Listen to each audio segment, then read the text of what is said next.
Salut à tous et bienvenue à Apprendre à parler algérien. Vous êtes avec Jamel et aujourd'hui c'est une vidéo assez spéciale parce qu'aujourd'hui nous allons présenter quelqu'un, un linguiste algérien qui a fait beaucoup pour la langue algérienne et dont je respecte énormément et qui a été le premier qui m'a, on va dire, donné de l'encouragement et qui m'a un petit peu boosté pour pousser mes recherches loin sur la langue algérienne, sur le parler algérien. Et cette personne-là a beaucoup contribué pour la visibilité de la langue algérienne partout dans le monde. Et dont je respecte énormément et je voudrais lui faire une vidéo dédicace pour lui. Je ne l'ai jamais connu en fait. J'ai son livre qui est dédicacé, mais bon, j'ai jamais eu le temps pour discuter avec lui, partager les idées, etc. Parce que lui, c'est quelqu'un qui est spécialiste de la langue. Moi, je ne suis pas encore un spécialiste, je suis un homme du terrain, c'est-à-dire je suis quelqu'un qui a enseigné et qui a des résultats et qui mène ses recherches sur le parler algérien. Je suis inscrit à l'université en doctorat. Mais lui, c'est carrément quelqu'un qui a mené ses recherches, qui a abouti d'une façon, disons, plus technique de la langue algérienne. Donc sans plus tarder, je vous présente le linguiste, il s'appelle Monsieur Abdou Limam. Monsieur Abdou Limam, qui est natif d'Oran, hein, universitaire et chercheur en sciences du langage. Donc il s'est spécialisé dans le parler algérien. Il a écrit beaucoup de livres, dont un de ses livres, je l'ai, Langue maternelle et citoyenneté en Algérie. C'est un livre très très intéressant pour ceux qui voudraient apprendre mieux d'une façon scientifique qu'est-ce que le phénomène de langue, qu'est-ce que le code linguistique, tout ça, d'une façon scientifique parce que la linguistique malheureusement actuellement n'est pas très développée, elle n'est pas très enseignée et très connue par la majorité des gens, mais c'est une science tout comme une autre science qui étudie la langue. Vous avez compris que en fait, cet auteur, c'est quelqu'un qui se bat pour l'identité, pour la langue algérienne, pour la préservation de la langue algérienne, pour véhiculer la langue algérienne partout dans le monde. Et je rejoins tous ses avis. Et aujourd'hui, nous avons une vidéo de lui sur Radio M. Radio M, rappelons-le, Radio M, c'est une radio du Grand Maghreb qui invite des penseurs, des écrivains, Tunisie, Maroc, Algérie, pour partager leurs idées ouvertement, voilà. Donc bravo et je salue ce travail de Radio M qui fait un travail remarquable. Donc je partage avec vous, sans plus tarder, je partage avec vous cette vidéo. Aujourd'hui, c'est une vidéo scientifique, purement scientifique. Nous allons mieux nous approfondir sur le parler algérien d'une façon technique, d'une façon scientifique. Allons-y. Nous avons le plaisir de vous accueillir aujourd'hui pour parler, toujours dans les débats culturels que nous organisons. Cette fois-ci, on parlera d'autre chose. On parlera des langues, de la linguistique ou de la socio-linguistique. Nous avons le plaisir d'accueillir le docteur d'État en linguistique et professeur des universités, Abdou Limam. Bonjour, monsieur Abdou. Bonjour. Merci d'avoir accepté notre invitation. La grande question qu'on va vous poser, et sûrement nos amis qui nous suivent vont la poser, là déjà pour vous, c'est le maghrabi. Pourquoi Maghribi. Maghribi. Alors, pourquoi Maghribi? Parce que je pense qu'une langue digne a un nom. Oui. Et on a marre d'être un attribut. Alors, on est un dialecte, on est déjà de qui, forcément d'une langue au-dessus. Alors que moi, je prouve que historiquement, Darija a dit que j'appelle le Maghribi était là 1000 ans au moins, sinon plus, avant l'émergence de la langue arabe en tant que telle. Donc on ne peut pas être le dialecte d'une langue qui est venue après, c'est-à-dire plus de 1000 ans après nous. Voilà, donc on hérite de cette langue qui s'appelait le punique. Le punique, le féniqiya. Voilà. Féniqiya, quand vous regardez les textes en punique, c'est plus de 50% de ce que nous parlons aujourd'hui. Par exemple, est-ce que vous avez des mots, par exemple, puniques par exemple, Zim Masbat Abi Flan, un nom de personne, ça veut dire Zay, Hada, Zay, Masbat, donc le Qbour, li maktoub fih, de mon père qui s'appelle Flan, ou là, il dit Beit, c'est la maison. C'est en arabe aussi, Beit. C'est punique. Alors justement, c'est ça qui est intéressant. Oui. C'est que les mots que l'on retrouve en punique sont des mots d'origine sémitique. Sémitique, c'est Samia. Samia. On va les retrouver en hébreu, en araméen, en syriaque, en fait, toutes les cananéens, etc. Toute cette liste de langues apparentées. L'arabe, en tant que tel, l'arabe moderne, l'arabe fasih, il émerge seulement au 7e siècle. Ouais. Alors que le punique était là depuis 3000 ans, c'est-à-dire avant l'islam, 1500 ans. Mais certains pensent que l'arabe est aussi ancien que l'hébreu. Pardon, que l'hébreu, non? L'arabe. L'arabe, aussi ancien. Non. Il ne faut pas se raconter d'histoire. Non. Ouais. Les langues, alors c'est ça qui se passe. Il y a quelqu'un qui se prétend linguiste, là, qui parle beaucoup en ce moment dans les réseaux sociaux, tout ça. Vous pensez à qui?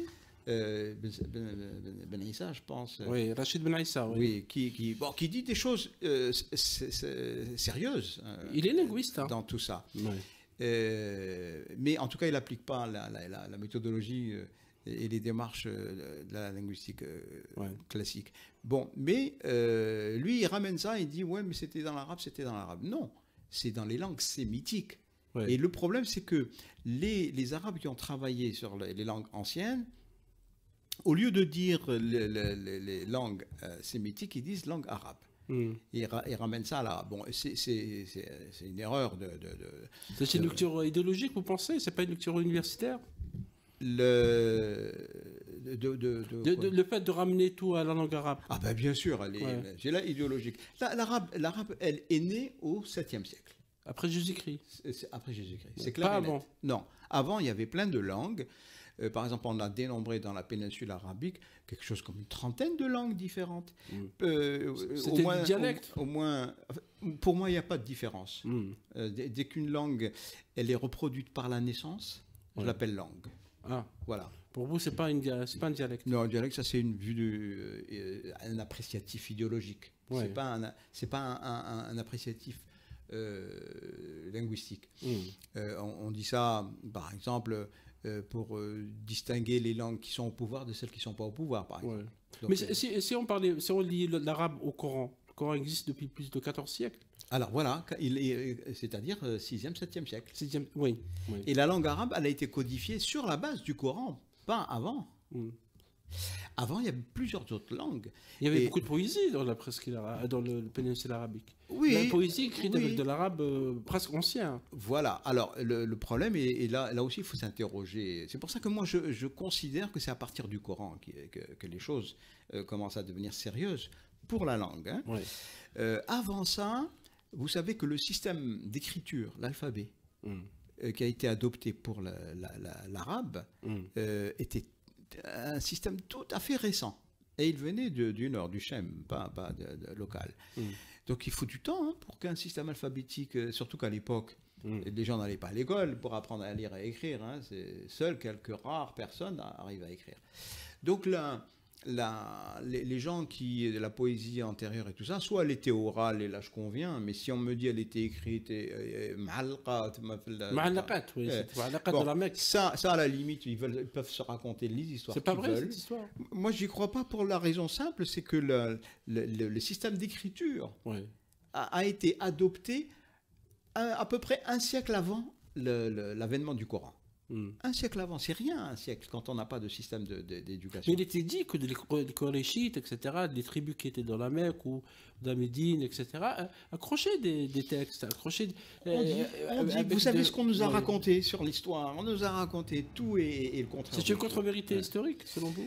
Écoutez, moi je pense franchement que c'est un non-événement pour moi, parce que si ces textes ont été réécrits ou écrits, peut-être traduits, ça oui, possible, et écrits en arabe après coup.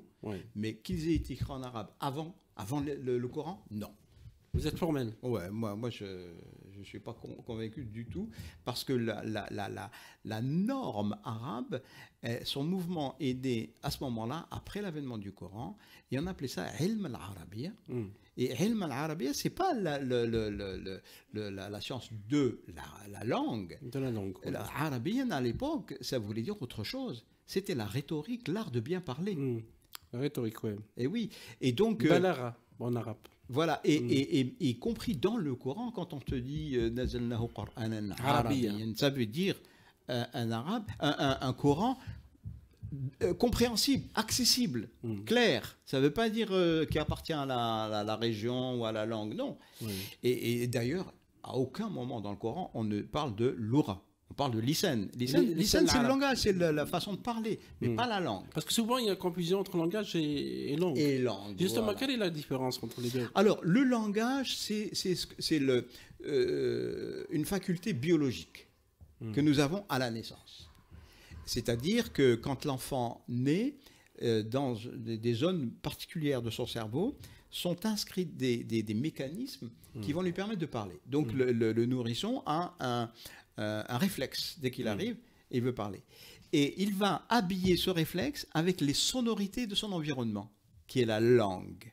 Donc son langage s'exprime à travers les sonorités de la langue de son environnement. Il extériorise le langage à travers la langue, c'est ça? Voilà, c'est ça. Ouais. C'est ça. On revient à votre livre, Abdelimam, après Tamazirt, la Darija, Al-Maghribi.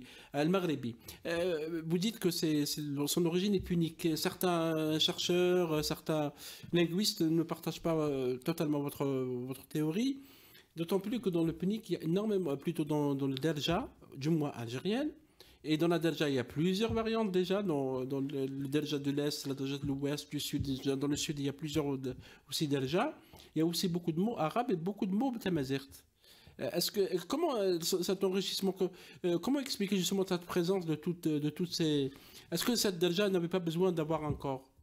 Alors, là, vous posez plusieurs questions à la fois. À la fois, oui. Parce que la question de l'emprunt, la question de l'emprunt. Vous savez, si vous prenez l'anglais, vous lui retirez tout ce qui est germanique, tout ce qui est latin, tout ce qui est grec. Scandinave aussi, non? Nordique aussi. Ben, la pauvre langue, il lui resterait pas grand-chose. Pas grand-chose. Tamazirt serait mieux pourvu qu'elle. Bon. Les emprunts, c'est quelque chose qui est tout à fait naturel dans les langues. Naturel dans les langues. Vous savez, un emprunt, qu'est-ce que c'est? C'est un mot, effectivement, qu'on prend pour combler une lacune, mais dès qu'il est rentré, il va changer. Je prends un exemple. Des gens, ils disent déjà. Déjà, déjà, bon, déjà, on n'a plus rien à voir avec le déjà français, là. Ça y est. Ça a notre signification. Voilà.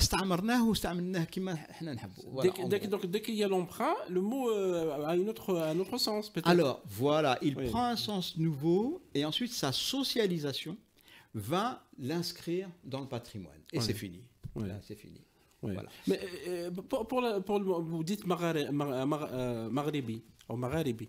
Maghribi, ça veut dire dans Maghribi, les Darja, déjà le Maghreb, il y en a plein. Il y a les Darja qui, par exemple, dans la Mauritanie, a considéré la Mauritanie comme une partie du Maghreb, qui s'est nourrie de la Hassaniya, qui elle-même s'est nourrie des anciennes langues africaines. Il y a aussi dans le Maroc, l'Atlas marocain, il y a aussi beaucoup de Tajlhit. Dans le nord du Maroc, il y a aussi d'autres Darja. Dans la région de Casablanca, dans l'oriental marocain, la même chose pour la Tunisie. Comment ramasser tout ça? Parce qu'il y en a beaucoup de variantes. Très bonne question. Moi, je pense que la réalité, elle est autre. Pourquoi? Parce que nous avons, nous, une littérature qui a 1000 ans, 10 siècles. Vous vous rendez compte? 10 siècles de littérature. Depuis Adab al-Zajal, ensuite le Melhoun, et puis toutes ces choses qui arrivent jusqu'au Chabi récent. Alors, on n'est pas démunis avec 10 siècles de littérature. On a un patrimoine extraordinaire et on est probablement le seul pays à minorer son patrimoine culturel pour des raisons que j'ignore, parce que c'est pas normal. Donc, ramasser tout ça, non, c'est déjà ramassé. Et cette littérature, que vous alliez en Tunisie ou au Maroc, regardez la chanson Andalous, etc. C'est des textes et des poèmes qui sont lus de la même manière et compris de la même manière. Et souvent, ils sont en arabe classique, les poèmes d'arabe. Non. Il y en a qui sont en arabe classique, mais la plupart sont dans justement le char, comment on appelle ça, le Ami. C'est ça. Et cette langue, c'est la même. C'est la même. On a une littérature. En 2 siècles, entre 15e, 16e et 18e, les Français ont pu se doter d'une littérature de référence pour leur langue, qui est devenue une langue universelle. 2 siècles. Nous, on a 10 siècles et on n'en fait rien. Ouais. Alors, donc, elle existe. Cette norme existe. La syntaxe existe. Le vocabulaire existe. La syntaxe existe pour le Darija. Ah oui, oui. Et puis, il y a eu des traités. La grammaire aussi. Oui. Tout ça existe. On n'aurait pas pu écrire ces beaux poèmes et ces dettes s'il n'y avait pas une syntaxe. Parler de la poésie populaire. Le char al-shabi. On l'appelle populaire, moi je l'appelle algérienne. Bon, chacun son vocabulaire. Mais elle existe. Donc, on a les éléments de la normalisation. Est-ce que c'est, quand vous dites que ça existe, les règles de grammaire, de vocabulaire et d'orthographe, est-ce que c'est écrit, est-ce que c'est codifié, est-ce que c'est... Alors, c'est d'autant plus écrit et codifié que les textes que nous avons répondent tous à cette norme. Donc, la norme, elle est déjà dans le corpus. On n'a pas à l'inventer, elle existe. Et on n'a pas inventé, vous savez, les règles de grammaire, on ne les invente pas, on les prend de ce que disent les gens naturellement. Oui. Est-ce que les règles ne sont pas prises, par exemple, pour la Darija de l'arabe? Parce que souvent, dans la Darija, dans le passé, le madi ou le hadr ou le mustaqbal, c'est les mêmes règles. Pourquoi on ne pose pas l'inverse? Ou l'inverse, on vous pose la question. Pourquoi on ne dirait pas que c'est l'arabe qui a pris le punique était avant. Oui. Qui c'est qui prend à l'autre? C'est tout simple. Non, il y a un problème de timing, vous savez, qui est important. Et dans l'imaginaire, nous, on a souvent cette confusion des temps et des personnages, tout ça, ça arrive souvent. Mais il faut revenir à ce repère. La langue punique était la langue de Massinissa. N'oublions pas ça. Et c'est la langue de la Numidie, de la gestion de la Numidie, avec les pièces de monnaie et tout le reste, de la souveraineté numide. C'était pas berbère, c'était punique. Bon, parce qu'elle était importante, parce que c'était la langue de Carthage et parce qu'elle rayonnait. C'est une langue dominante, Oui, et elle a été prise. Personne ne l'avait obligée. Il était roi, qui c'est qui va lui obliger? Bon, et cette langue, elle a continué à être parlée jusqu'à l'arrivée des Arabes. Et là, ils rencontrent des gens qui parlent une langue sémitique comme eux. Voilà, c'est ça qui se passe. Et donc, moi, franchement, je considère qu'il n'y a pas eu arabisation des populations du Maghreb. Non, l'islam a rencontré des gens qui parlaient une langue sémitique. Et bien entendu, il y avait toutes ces communautés et tribus berbérophones qui étaient là aussi. Donc, ces 2 langues ont toujours coexisté. Vous savez, moi, je dis, l'ancêtre de Delja ou du Maghribi, c'est le punique. L'ancêtre de Tamazirt, c'est le libique. Et les 2 langues cohabitent. Elles fonctionnent ensemble depuis 3000 ans. Mais les 2 langues, dans les 2 langues, vous préférez parler de berbère et pas de Tamazirt. Je ne sais pas pourquoi, d'ailleurs, si vous pouvez nous expliquer. Je vais vous expliquer. Le berbère renvoie à un groupe de langues, plusieurs variétés, disons, à l'intérieur de la famille berbère. Et par contre, Tamazirt, ça peut être le substitut de berbère, parce que c'était ça au départ. Moi, je veux bien l'appeler comme ça. Le problème est le suivant, c'est que Tamazirt aujourd'hui, ce n'est ni le kabyle, ni le shawin, c'est une sorte de synthèse épurée sur laquelle travaillent une sorte de fosha. Voilà, une sorte de fosha. Qui fait que les enfants, même en Kabylie, fuient les classes de Tamazirt. Et dans d'autres régions berbérophones, alors sans parler des Pourquoi autres. Mais parce qu'ils ne reconnaissent pas la langue, c'est pas la langue qu'on parle à la maison. Les vieux n'écoutent plus la radio en Tamazirt parce qu'ils ne reconnaissent plus le... C'est une langue hybride, c'est quoi? Comment on peut appeler ça? C'est un mélange, c'est une fabrication artificielle. Et les langues artificielles, il n'y en a aucune qui a réussi au monde. Aucune. Celle qui a été portée par plein d'États et tout ça, qui s'appelait l'espéranto. L'espéranto, qui était soutenue par tout le mouvement communiste international et tout ça, elle n'est jamais devenue langue maternelle. Et c'est ça le critère, vous savez. Parce que je crois que le fond du problème, c'est que la langue maternelle, c'est ce qui s'inscrit dans le cerveau en dur, c'est-à-dire un ensemble de réseaux de neurones, de tuyauteries qui restent. Rien n'enlève la langue maternelle. Mais c'est quoi la définition de la langue maternelle? Parce que souvent, il y a eu tout un débat sur cette question. Voilà. Alors, bon, les poètes et tout ça, ils vous disent c'est la langue du sein, la langue de la mer, tout ça. Bon, ça c'est le côté poétique. Mais le côté physiologique, c'est tout simplement que nous naissons avec un potentiel de langage, c'est-à-dire avec des zones du cerveau spécialisées là-dedans. Mais tant qu'on n'a pas apporté les sonorités qu'il faut et le lien avec le sens, c'est les petits nourrissons, donc on ne parle encore pas. Lorsqu'on commence à parler en tant qu'humain, c'est parce que la partie du cerveau réservée au langage a mis en place un espace qui est celui de la langue maternelle, qui est dans l'hémisphère gauche. Il est fait de quoi? Il est fait de réseaux, de structures. Mais ces structures et ces réseaux c'est des neurones, c'est des familles de neurones qui se stabilisent. Et donc, ça devient la matrice pour accéder à n'importe quelle autre langue. La langue maternelle, elle est d'autant plus importante que si vous l'inhibez, si vous l'empêchez, comme on a fait avec les enfants ici dans ce pays, si vous l'empêchez, vous allez inhiber un potentiel extraordinaire chez l'enfant qui fait quoi? Il va ruser, il va contourner la difficulté, et il va apprendre par cœur ce que vous lui présentez comme étant sa langue, alors que c'est une autre langue, la Fosra, c'est une autre langue. Donc il va apprendre par cœur tout ce qu'on lui demande d'apprendre par cœur, mais il continue à parler sa langue à la maison et avec ses amis. Et donc il est dans une sorte de conflit linguistique malgré lui. Pourquoi? Parce qu'on n'a pas pris en compte le fait que c'est une donnée biologique, une donnée de la nature.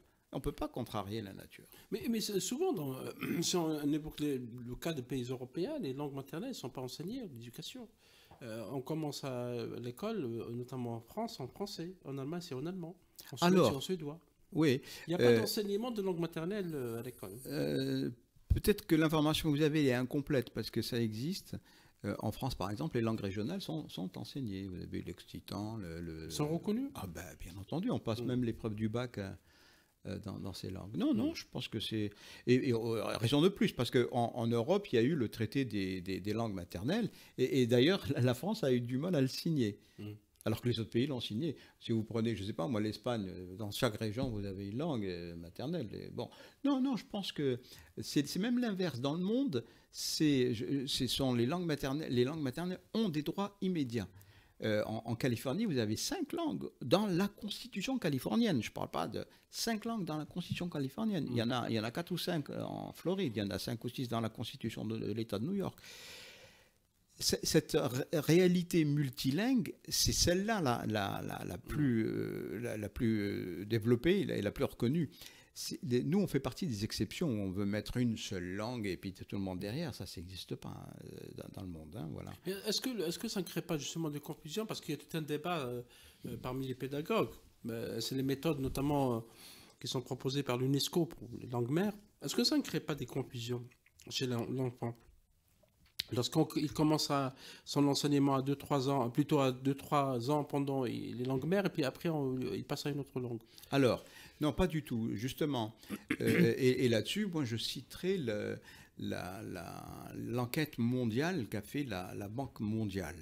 La Banque mondiale, il y a une quinzaine d'années, a mis en place une enquête pour voir comment réagissent et quel est le rôle de la langue maternelle dans les 50 continents.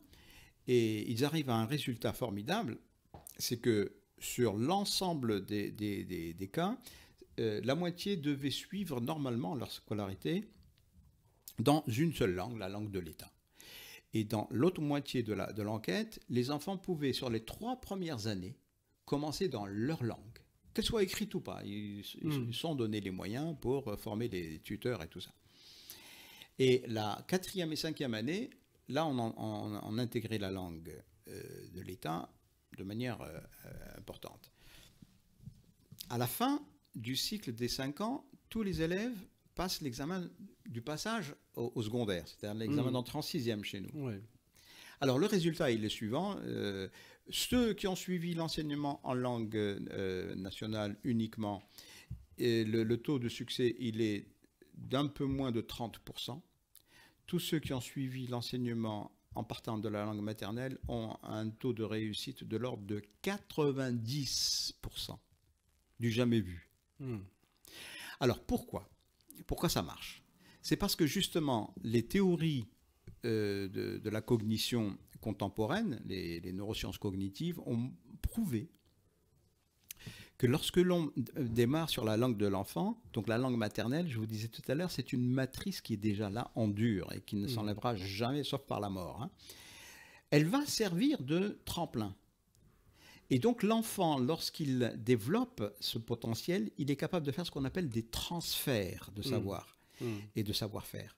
Donc, à partir du moment où je sais faire la différence entre un masculin, un pluriel, un féminin, un masculin, etc., dans ma langue, lorsque j'apprends la langue à côté, tout de suite, j'ai la notion, le concept, je l'ai déjà. Et donc, je me développe mieux. C'est ce qui s'est passé avec nous. Enfin, dans ma génération, moi, j'ai commencé avec l'école française. L'école française, je l'ai appris à 6 ans, le français. Avant, j'ai parlé déjà chez moi. Mais après, j'ai fait des études en français et ça n'a pas été un handicap. J'ai été meilleur que beaucoup de Français francophones parce que j'étais un bilingue. On ne m'a pas empêché. Alors que là, l'enfant, quand il arrive à l'école, on lui dit non, la langue d'Al-Jahadi, c'est du mauvais arabe, il y a plein d'emprunts, c'est pas la bonne langue. Donc, du coup, une langue, c'est d'abord portée par un individu, par un sujet. Et donc, le sujet, il est dévalorisé.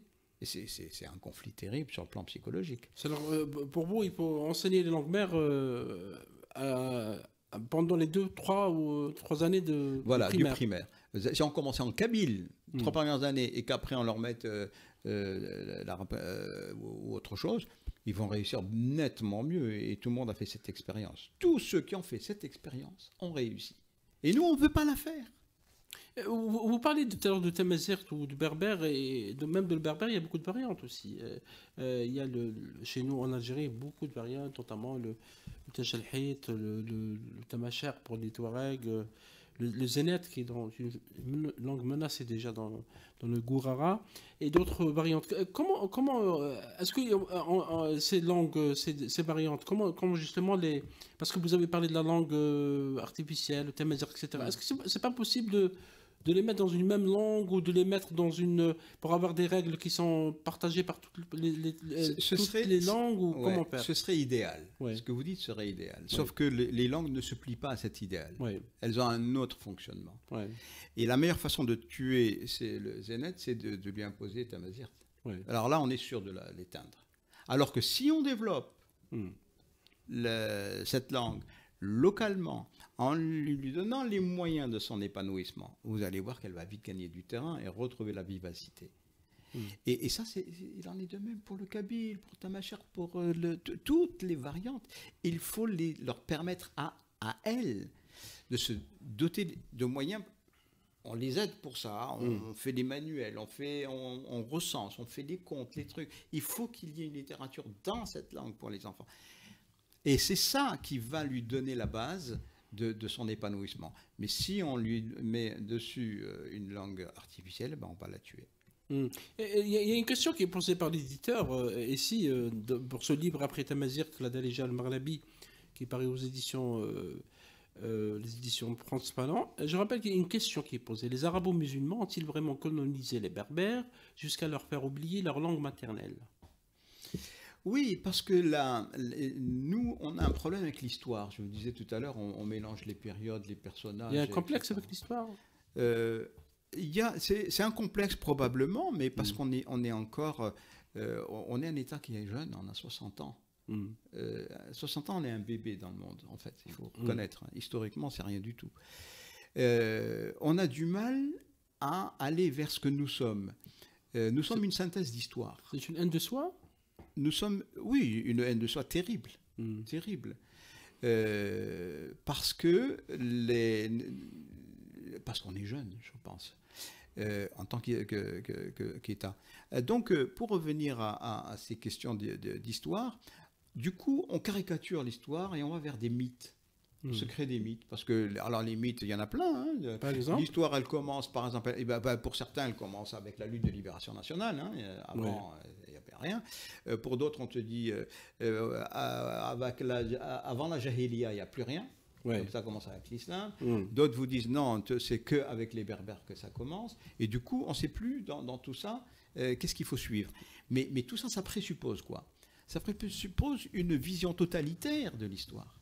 On n'a pas une vision de l'histoire en tant qu'espace de peuplement, de population, de langue, de culture, avec un S, qui se rencontrent, qui peuvent fusionner par moments, etc. C'est ça la réalité de l'humanité. Et nous, on est dans un pan de ce territoire qui s'appelle la Terre, où on a produit notre propre culture plurielle.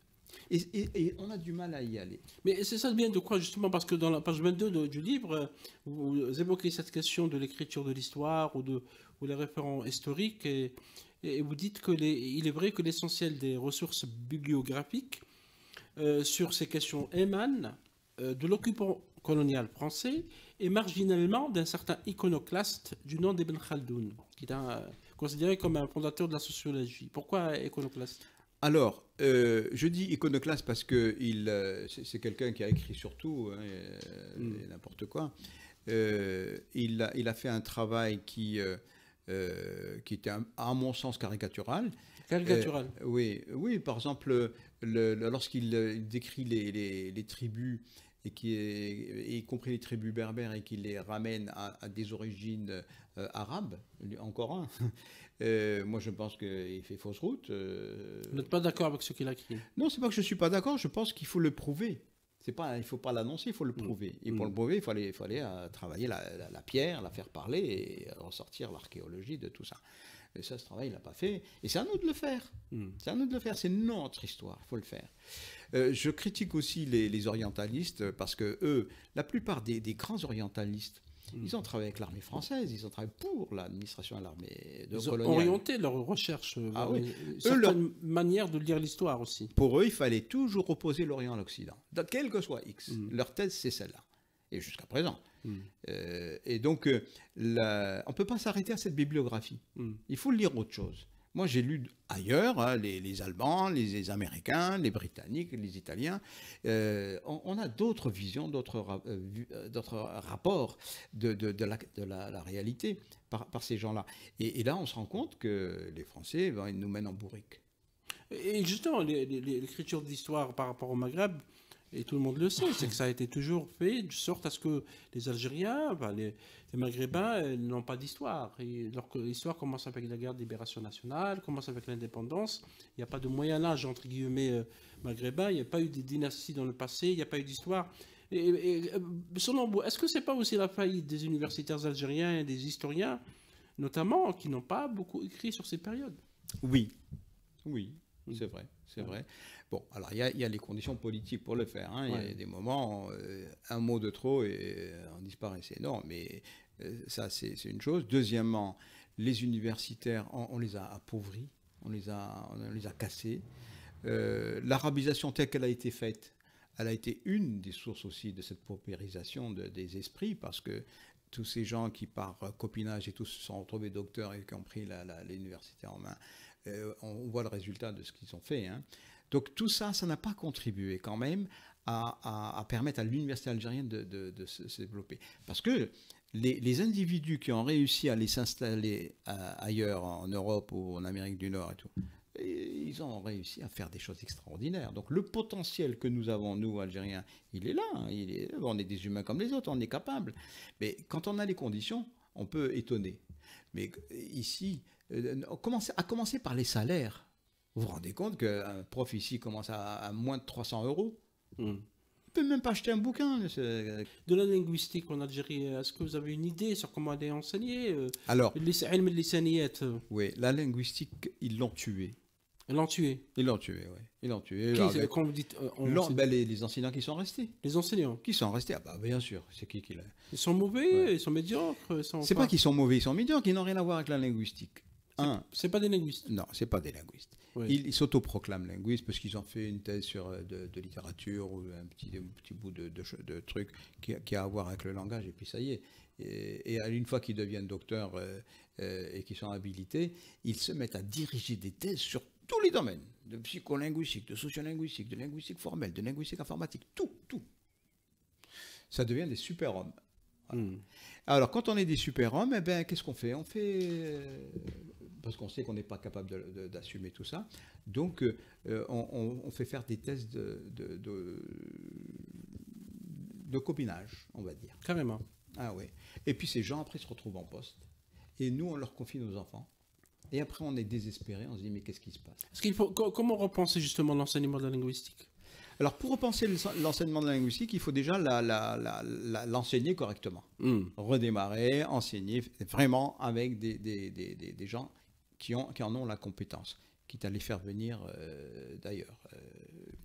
On a beaucoup de linguistes qui ont été formés en France, par exemple. On pourrait les faire venir. Ils pourraient reprendre à zéro, parce que là, c'est n'importe quoi. Voilà.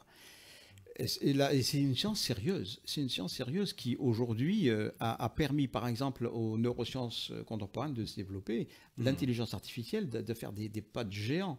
Donc, c'est pas rien. C'est quelque chose qui est à mi-chemin entre la biologie, les neurosciences, la cognition, la sémantique. C'est du sérieux, c'est une vraie science. C'est pas un machin où on va travailler sur la forme comme ça. La forme pour elle, en soi, ne veut rien dire. La forme, elle est importante que si elle a un effet social et que si elle a un impact. Sinon, le reste, c'est rien du tout. Voilà. Donc, mais bon, ça c'est un autre chapitre, hein, si vous voulez. Hein. Moi, je dis en gros que la conscience nationale, la conscience d'être algérien. C'est pour ça que moi je préfère l'algérianité à ces constantes qu'on nous rappelle chaque fois, qui ont du vrai, mais la seule vérité c'est l'algérianité. Justement, comment définir l'algérianité? Parce qu'il y a des définitions politiques, il y a des définitions culturelles. Oui, moi je pense que l'algérianité c'est la synthèse d'histoire qui fait que vous et moi sommes là aujourd'hui dans une radio dans laquelle on peut parler. Sinon on aurait été encore des cireurs de pompe de Français et d'autres, parce qu'on aurait été colonisés. Et voilà, donc notre émergence, nous, elle commence en juillet 62. Hein, je suis désolé, avant ça, on n'était rien. On était des sous-hommes, des bons à rien. Aujourd'hui, on tape du poing sur la table et tout ça, grâce à ça. Eh bien, pour moi, c'est ça l'algérianité. C'est cet effort, cet élan qui fait qu'à un moment donné, historiquement, on émerge en tant que nation. Et cette nation, elle est plurielle. Elle est plurielle, culturellement, linguistiquement, elle est plurielle. Et c'est comme ça qu'elle a été plus forte, et c'est comme ça qu'elle a pu se défendre et repousser l'occupation française. Et donc, elle naît là. Maintenant, cette algérianité, il faut la cultiver. Alors aujourd'hui, moi, ce qui me gêne, c'est ce séparatisme d'un côté, le communautarisme, les choses... Ça vient d'où? Est-ce que c'est pour des raisons politiques? Oui. Ça vient de l'inconfort, de l'insécurité. Ça vient de l'inconfort, de l'insécurité d'abord. Et puis ensuite, beaucoup d'idéologues utilisent cet inconfort, cette insécurité pour attirer des jeunes gens qui n'ont pas fait le travail critique de regarder tout ça et qui se font embringuer dans des aventures qui leur tournent le dos par la suite. Et ces gens qui les poussent, ils n'ont pas les mêmes intérêts. C'est souvent des gros intérêts d'argent, alors que les jeunes gens, les pauvres, tout ce qu'ils veulent, c'est vivre et exister. Tout simplement. Il ne nous reste pas beaucoup de temps, Abdelimam. Est-ce que une question par rapport à la langue française, aux langues étrangères, l'anglais, l'espagnol, etc. Parce que la région maghrébine a été colonisée par le passé. Vous savez que beaucoup de monde est passé depuis les Byzantins, les Puniques, les Romains, les Grecs et tout. Qu'en est-il de l'héritage Est-ce que la langue française, comme dirait Katabi, c'est un butin de guerre, ou est-ce que c'est sa présence au Maghreb, parce qu'elle est toujours présente, a de l'influence aussi sur la Darija, sur les autres langues présentes?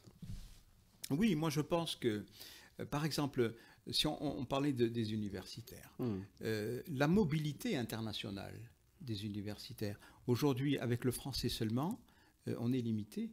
Si on avait l'anglais et l'espagnol en plus, on aurait une plus grande mobilité. La mobilité, elle est importante. Le mandarin aussi.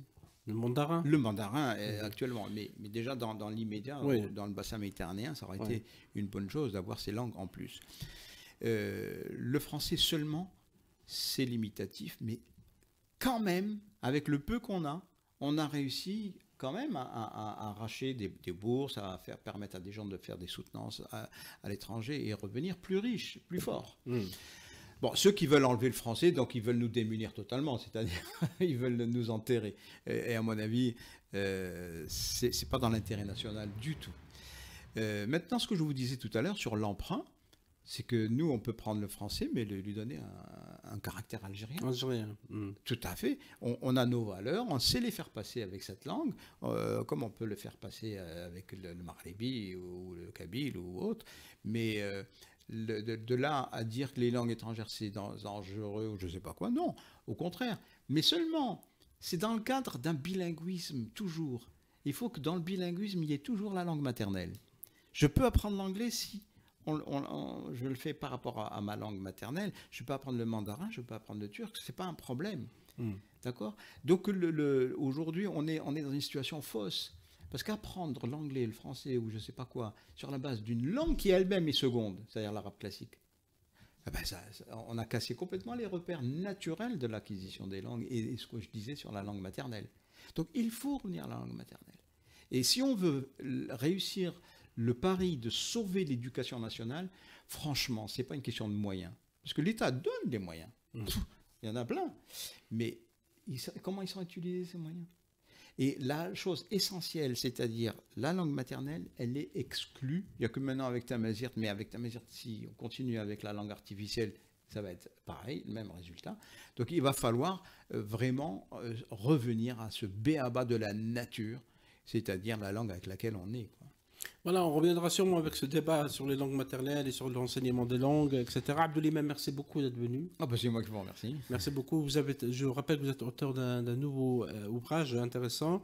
Après Tamazight, la Delija, le Maghrabi, préfacé par Abdeslam Ali Rachdi, comme c'est écrit donc, dans la couverture, où il y a beaucoup de textes qui expliquent un peu ce que Abdoulimam nous a expliqué. On reviendra sûrement dans le futur avec d'autres débats. Merci beaucoup, mesdames, messieurs, de nous avoir suivis. Accès libre sur Radio M, Radio Impost et sur toutes les plateformes, YouTube, Facebook, Twitter, Instagram. À très bientôt. Au revoir. Voilà, merci beaucoup d'avoir regardé cette vidéo un petit peu longue.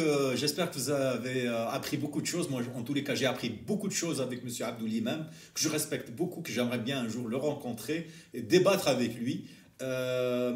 J'encourage toute personne qui fait des travaux, qui aussi parle de la culture algérienne, de la langue algérienne, tous ces gens-là qui défendent la culture algérienne, tout cela, je les salue. Je salue Monsieur Abdoulimam depuis cette chaîne. Apprendre à parler algérien, c'est dans cette chaîne. Pour le site web, bien sûr, il va y avoir le site web au mois de novembre. Je vais le lancer. Mi-novembre, fin novembre, je vais le lancer. Pour ceux qui sont intéressés, me contactent à cette adresse qui est affichée. Merci beaucoup d'avoir regardé cette vidéo et d'avoir patienté, d'avoir pu patienter. Lisez les livres de Monsieur Abdoulimam, c'est très intéressant. Il ne dit pas de conneries, il dit des choses très intéressantes. Et vous allez apprendre beaucoup de choses avec ces livres. Donc moi je vous dis à une prochaine vidéo, mon cœur, mes mots, mes pensées pour vous.